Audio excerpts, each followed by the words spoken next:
নমস্কাৰ বৰ্তমান মই উপস্থিত আছোঁ পাঠশালাত আৰু আজি গ্ৰীণ মিছন বজালী সঞ্চালক প্ৰকৃতি প্ৰেমী আনন্দ খাটনিয়াৰ দাদাৰ জন্মদিন। দাদা বজালী বাতৰিৰ পৰা আপোনাৰ জন্মদিনৰ বহুত বহুত শুভেচ্ছা জ্ঞাপন কৰিলোঁ আৰু আপুনি সদায় সেউজীয়াৰ কামত লাগি থাকক, সেউজীয়া হৈ থাকক আৰু পাঠশালাখন বজালীখন গোটেই অসমখন আপুনি সেউজীয়া কৰি ৰাখক। বহুত বহুত শুভেচ্ছা জ্ঞাপন কৰিলোঁ। দাদা কি ক'ব এই ক্ষেত্ৰত আজি? আজি আচলতে পবিত্ৰ দিন, আজি আমাৰ দেশৰ কাৰণে এটা গৌৰৱৰ দিন। আজি আমাৰ ডক্টৰ সৰ্বপল্লী ৰাধাকৃষ্ণনৰ আজি জন্মদিন হয় আৰু সেই দিনটো শিক্ষক দিৱস হিচাপে পালন হয় আৰু এই শিক্ষক দিৱসৰ শুভ মুহূৰ্তত মই সমূহ শিক্ষাগুৰুসকললৈকে প্ৰণাম জনাইছোঁ, শ্ৰদ্ধা জ্ঞাপন কৰিছোঁ। আৰু আজি মোৰো উপজা দিন আৰু এই উপজা দিনটো কোনো আড়ম্বৰপূৰ্ণ পৰিৱেশত মই কৰা নাই আৰু প্ৰতি বছৰে মই কৰাৰ দৰে এইবেলিও মই ৰাতিপুৱাৰ পৰা গছপুলি ৰোপণ আৰু বিতৰণত ব্যস্ত আছোঁ।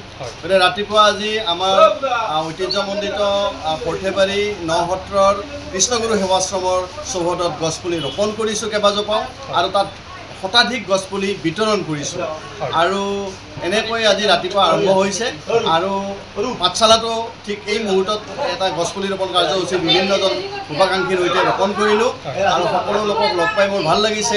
আৰু মই এটাই কথা ক'ব খুজিছোঁ যে আজি আমাৰ এই পৃথিৱীখন আজি অসুস্থ হৈছে আৰু এই অসুস্থ পৃথিৱীখন আমি যদি শুশ্ৰূষা কৰিব নোৱাৰোঁ, অদূৰ ভৱিষ্যতে এই পৃথিৱীখনত জীৱকুল বাচি থাকিব নোৱাৰিব।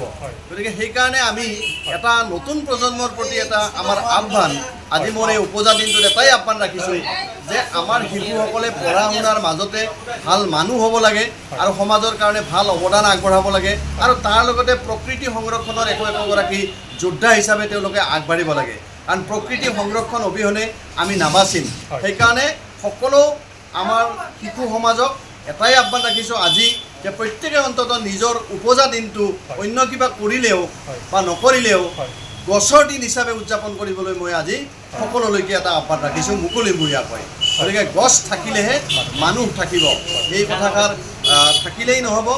এক বৃক্ষ দশ পুত্ৰ সম, গুৰুজনাই 500 বছৰ আগতে কৈ যোৱা এনেকুৱা কথাবিলাককো আমি আজি সাৰোগত কৰি আমি যুদ্ধকালীনভাৱে আমি গছপুলি ৰোপণত ব্ৰতী হোৱাৰ সময় হৈছে। গছ এজোপাই ৰোপণ কৰক আপুনি, তাক কিন্তু আপোনাৰ সন্তানটিক আপুনি যিদৰে মৰম আদৰ কৰে ঠিক তেনেকৈ গছকো মৰম কৰিব লাগিব। সংৰক্ষণ অবিহনে গছপুলি ৰোপণ ব্যৰ্থ। গতিকে আমি আটাইয়ে গছপুলি ৰোপণ কৰিলেই নহ'ব, তাক আমি যথাযথ সংৰক্ষণ কৰি ডাঙৰ গছ হ'বলৈ দিব লাগিব। আৰু এইখিনিয়ে আজি মোৰ অনুভৱ, আজি মোৰ এই উপজা দিনটোত। শেষত যিসকলে মোক আজি এই উপজা দিনত এই মুহূৰ্তত মোক শুভেচ্ছা জনালে মই সকলোলৈকে মোৰ ফালৰ পৰা ধন্যবাদ জ্ঞাপন কৰিছোঁ। হয়, সকলোৱে প্ৰত্যেকে নিজৰ জন্মদিনত এজোপা হ'লে গছপুলি ৰোপণ কৰক আৰু দাদাই ৰোৱা গছপুলি বহুত গছপুলি এতিয়া ডাঙৰ এজোপা গছ হৈছে আৰু ফল ফুল লাগিছে আৰু সেয়ে ভাল লাগে। দাদাৰ আমলখি, দাদাৰ বেলেগ ফল খাইছোঁ, গছত উঠি ফল খাইছোঁ। আমাৰ গাঁৱতে ভটবৰ হালগিৰিঘাট নামঘৰত ৰোৱা আমলখি এজোপা বহুত প্ৰকাণ্ড আমলখি হৈছে এতিয়া আৰু তাত উঠি মই আমলখি খাইছোঁ। নিশ্চয় দাদাক 6 বছৰমান আগে আমি ৰোৱা বুলি আছিল, প্ৰায় 6-7 বছৰ আগে, কিন্তু এতিয়া ইমান ডাঙৰ হৈছে সঁচাকৈ আচৰিত। আৰু দাদাই ৰোৱা তেনেকৈ বহুত ফলৰ গছত ফলবোৰ যথেষ্ট গছে ফল দিছে, চৰাই চিৰিকটিয়ে বাঁহ সাজিছে, মানুহে ৰ'দত ছাঁ লৈছে। এইবিলাক দেখি মই যিটো প্ৰশান্তি পাওঁ, মই জীৱনত কেতিয়াও এই প্ৰশান্তি নাপাওঁ।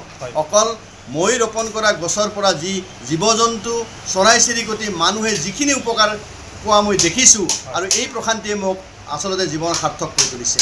হয় দাদা, এইদৰে আপুনি সেউজীয়াৰ কামত, সেউজীয়াৰ নামত লাগি থাকক।